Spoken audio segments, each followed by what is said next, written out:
नमस्कार। आपण तो माछ खाऊछंती माछर चर्बी किए खाऊछंती मते कमेंट रे जणातु। जो मन न खाऊछंती एमती प्रोसेस रे बने खातु। लेडीज माने निहाती खाइबा कथा काहे कि ना लेडीज मानक पई बहुत माछ चर्बी खाइबा उपकार आसो। तापर देखंतु ये माछ चर्बी टिकी मु प्रथमे धोई धाई देजी ता जो कला सिरा भी सब काढी देजी। आउ गोटे कला सिरा रखिछि आपण मानकु देखेबा पई काने एमती जो कला सिरा गुडा को एडा काढी दवा आउ तो नहीं।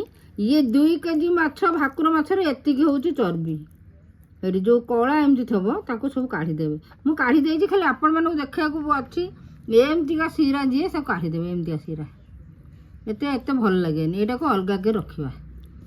या देरे आमे टिके लेंबू दे दो अल्प टिके तो एतिकी जिंस ना लेंबू दे देले यार बास्नाटा किछि गंधिया बास्ना रहिबनी भल बास्ना आसो। आ अल्प टिके लुण दे दो एकदम पिंच आकु एमती रखिबा। आकु रखिले ये माछर जो चर्बीटा आकु थरे एमती बनातु गरम भात संगे खातु पूरा मजा आस जाओ। ये गोटे यूनिक रेसिपी तापे मु कौन कौन सामग्री रखी देखंतु। आपण ये परिवा जगह झुडुंग बैगण भी नहीं पारती आ मु किंतु आलू पोटल नहीं आ तापर या संगे एमती सरू सरू लंबा लंबा काटिबे। गोटे छोट टमाटो गुंड गुंड कर रखी आउ 2-3टा कंचा लंका गुंड गुंड राग आपन जति खाबे सेति दे पारंती। आ पियाज गोटे सरू सरू काटे पियाज टिके अधिका देले भल मु एतिकी बोले अल्प देइछि। आपन जदि पियाज अधिका खान दे भी पारंती। आ रसुण एमती गुंड गुंड कर रखी आउ अदा रसुण एमती अदा रसुण मु पेस्ट करके रखी आ गोटे सुखिला लंका एतरे देइछि। एतुर 2 चमच खंड देखिया आमे बनै सारला पर मु केते दउछि देखंतु प्रोसेस आरंभ करी। तबे आमे 2 टेबल स्पून सोरिष तेल दे देले। एटा सोरिष तेल निहाती दबा दरकार। आमे तो कच्चे घन धारा सोरिष तेल खाउछु। आपण माने जदि सोरिष तेल पसंद करनांती ताले अन्य तेल रे करि परंती किंतु सोरिष तेल निहाती दरकार। एबे आमे माछर चर्बीटी को पके दवा।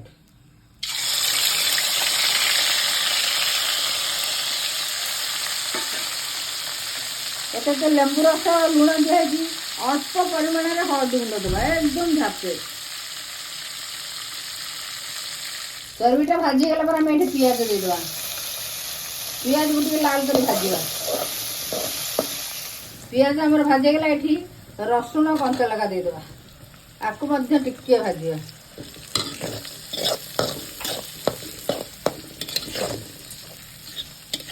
एतिरे आग रसुण दिया जाए नहीं कहीं रसुण टिके फ्लेवर रहा कथा। पियाज लाल है पर रसुण देवे अन्य सब तरकारी रसुण आग दि जाए किंतु एतिरे टिके रसुण कंचा कंचा रहिले भल बास्ना हम।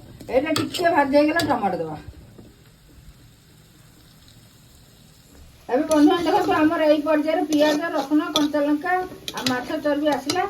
आम ये 2 चमच अदा रसुण पेस्ट आ गोटे सुखिला लंका एतरे बाटी दे देवा। परिवा को टांगी देबे मु एतरे 2 स्पून दी। आपण जदि अधिका क्वांटिटी रे बनेबो अधिका परिवा नेबे। मु तो आलू पोटल नेची एतरे झुडुंग बैगण भी दिया जाए। मो पाखे झुडुंग बैगण नथेला मु आलू पोटल रे कले। आपण जदि चाहे पोटल नथेले भी झुडुंग बैगण नै परन। एटा टिके कष्टी हे गेला पर टमाटो ए पर्यायर में टमाटो दे देवा। आकु टिके भाजिया।